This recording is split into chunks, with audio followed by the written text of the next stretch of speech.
आज का दिन मेरे लिए बहुत खास है क्योंकि आज उसका जन्मदिन है जो मेरे लिए सबसे ज़्यादा इम्पोर्टेंट है। एंड आज दिन की शुरुआत की इन्होंने सर्वप्रथम कलश और शांति धारा करने से।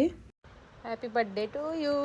Thank you. एंड सुबह से मैं इनको 3-4 बार विश कर चुकी हूँ, लेकिन ये बोल रहे हैं कि नहीं मुझे तो मेरा गिफ्ट चाहिए, कि ऐसे कैसे विश कर रही हो। तो फिर मैंने इनकी फेवरेट चॉकलेट के साथ विश किया तो ये हो गए बहुत ज़्यादा खुश। कौन सा रहेगा वो?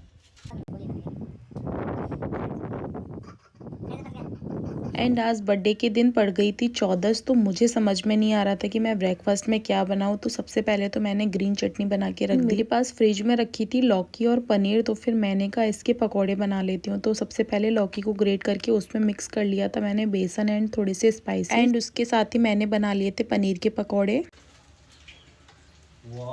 एंड ये हो गया ब्रेकफास्ट रेडी। सबने किया ब्रेकफास्ट अच्छे से एंजॉय, सबको बहुत अच्छे लगे पकौड़े। ब्रेकफास्ट के तुरंत बाद ही मैंने गैस पर रख दिया था सबसे पहले दूध, क्योंकि मुझे आज बनाना था इनका फेवरेट मिल्क केक। लंच के लिए भी बहुत ज्यादा सोचने के बाद मैंने फिर लंच में डिसाइड किया कि चलो बना लेते हैं दाल ढोकली, जो सिंपल भी अच्छी लगती है। तो यहाँ हो गई दाल, चटनी और मिर्ची छोक दी थी मैंने, और फिर उसके साथ बना लिए थे ढोकले। एंड यहाँ तब तक मेरा केक भी तैयार हो गया था। चतुर्दशी थी तो मैंने कहा क्यों बाजार का केक खाना, तो फिर मैंने घर पे ही शुद्ध केक बना लिया था। एंड मैंने सोचा नहीं था कि केक इनको इतना पसंद आएगा। केक को तो रख दिया सेट होने के लिए, और फिर सबको दिया मैंने लंच। सबने किया लंच एंजॉय, और फिर सबने लिए एक नैप, और फिर शाम के टाइम मुझे करना था इनका एक छोटा सा सेलिब्रेशन। तो यहाँ सबसे पहले तो मैंने केक को डिमोल्ड करके देखा, मैंने कहा पता नहीं सेट होगा या नहीं, लेकिन ये तो बहुत अच्छे से सेट हो गया था। फिर मैंने की बहुत मिनिमल सी डेकोरेशन, एंड फिर मैं हो गई तैयार, और फिर ये भी हो गए थे तैयार। हमारे घर में जब इस तरह के मौके होते हैं तब सबसे ज्यादा मिस हम अपनी मम्मी को ही करते हैं, क्योंकि सब होते हैं घर में, सब कुछ है हमारे घर में, बस एक मम्मी की ही कमी लगती है। ये तो मम्मी को बहुत मिस करते हैं क्योंकि मम्मी के साथ इनका बॉन्ड बहुत अच्छा था। मैं तो अपनी मदर इन लॉ से मिली नहीं, लेकिन जिसको देखो सब उनकी इतनी तारीफ करते हैं, उनके मायके में, उनकी ससुराल में, इवन उनकी ननद वगैरह सब इतनी तारीफ करते हैं। तो कुछ तो बात होगी मम्मी में जो सब उनकी इतनी ज्यादा तारीफ करते हैं। तो बस ऐसा लगता है कि काश एक बार हम भी मिले होते उनसे। अब उनसे मिल तो नहीं सकते, बस भगवान से प्रे करती हूँ कि उनकी ब्लेसिंग्स हमेशा हमारे साथ हो। शाम को बर्थडे सेलिब्रेट करने के बाद हम चले गए थे मूवी देखने। मुझे कई लोगों के मैसेजेस आए कि कैसी है मूवी, रिव्यू दो। तो फिर मैं बस इतना ही कहना चाहती हूँ कि अगर आप किसी को सच्चा प्यार करते हो तो फिर आपको मूवी नो डाउट बहुत अच्छी लगेगी। हमें तो मूवी बहुत अच्छी लगी, बहुत प्यारी, बहुत romantic, full of emotion, and सबसे ज्यादा अच्छे लगे उसके सॉन्ग। एंड आज का दिन किया हमने कुछ ऐसे स्पेंड। सो अब मिलते हैं आपसे नेक्स्ट वीडियो में। Till then take care, bye.